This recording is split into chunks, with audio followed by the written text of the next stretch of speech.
Salut les fans de foot, bienvenue pour cette nouvelle vidéo. Le marché des transferts est en train de vivre l'un de ses étés les plus animés, avec des mouvements spectaculaires, des négociations haletantes et des décisions qui redessinent la carte du football européen.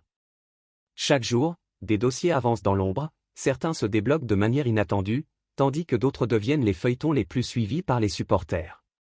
Dans cet univers où rien n'est jamais figé, l'incertitude est la règle et le suspense permanent. Entre les clubs allemands qui préparent l'après-Équitique, les Anglais qui continuent d'empiler les talents, les Italiens en quête de fraîcheur, et le Real Madrid confronté à une transition générationnelle, tous les ingrédients sont réunis pour un mercato riche en rebondissements.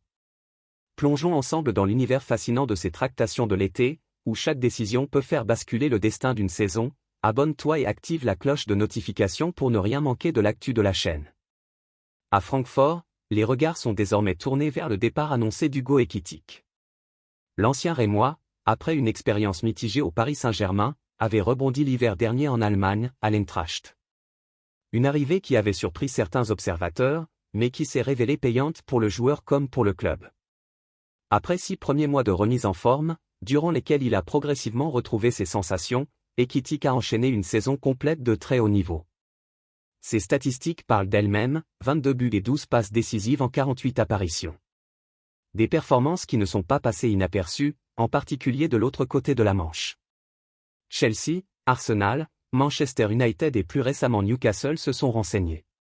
C'est finalement Liverpool qui a accéléré, voyant en lui un potentiel remplaçant ou complément à Darwin Núñez. Un accord a même été trouvé entre le joueur et les Reds.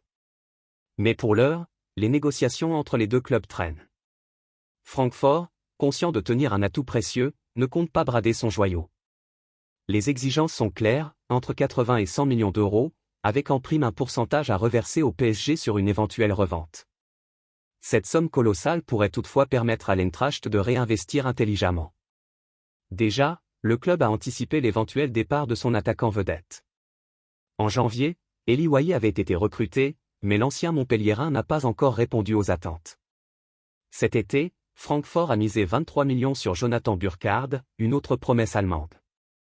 La stratégie est simple, préparer l'avenir, tout en maintenant une compétitivité immédiate.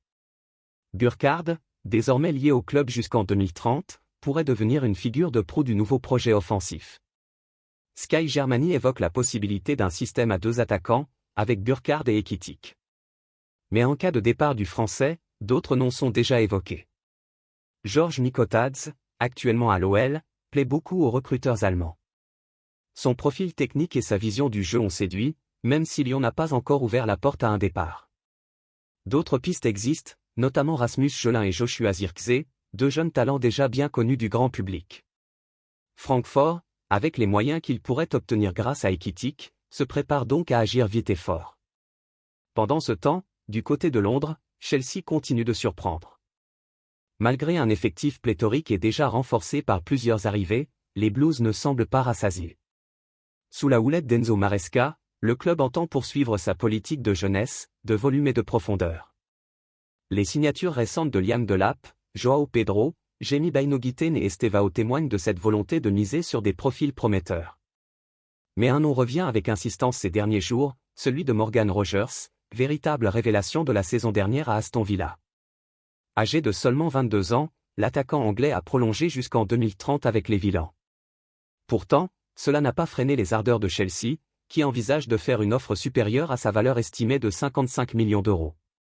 Rogers représenterait non seulement un renfort technique, mais aussi un symbole, celui d'un effectif plus anglais, plus local, capable de faire vibrer Stamford Bridge. Dans ce contexte, certains joueurs déjà en place, comme Nicolas Jackson, pourraient faire les frais de cette stratégie. L'attaquant sénégalais pourrait être utilisé comme monnaie d'échange, notamment dans un deal avec Aston Villa. En Italie, l'Inter Milan cherche à rajeunir son groupe. Après une saison longue et exigeante, ponctuée par une finale de Ligue des Champions et une participation à la Coupe du Monde des clubs, l'effectif interiste a montré ses limites physiques.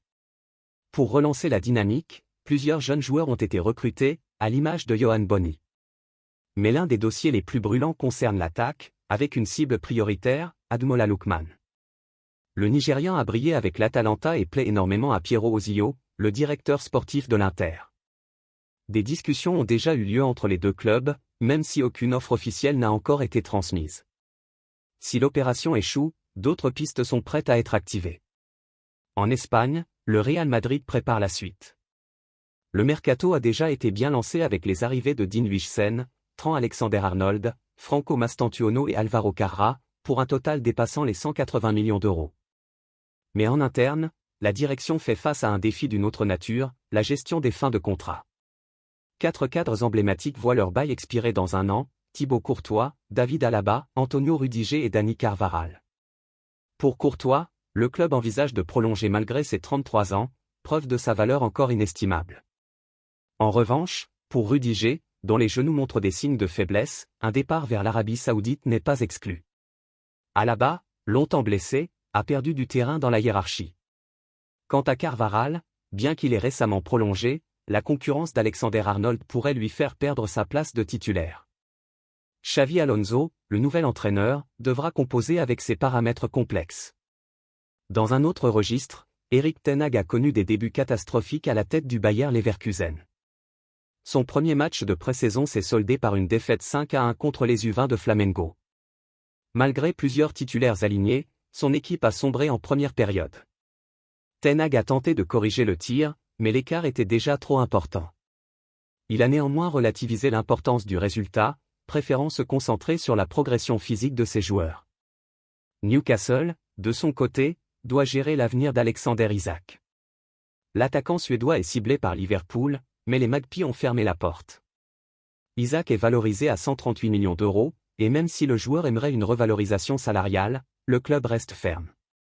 Dans le même temps, Liverpool avance sur le dossier Ekitike, ce qui pourrait indirectement redéfinir les ambitions offensives des deux clubs. Xavi Simons, de son côté, a décidé de quitter le RB Leipzig.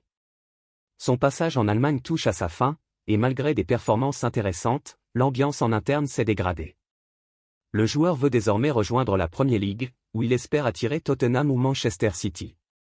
Barcelone, intéressé, ne peut pas rivaliser financièrement.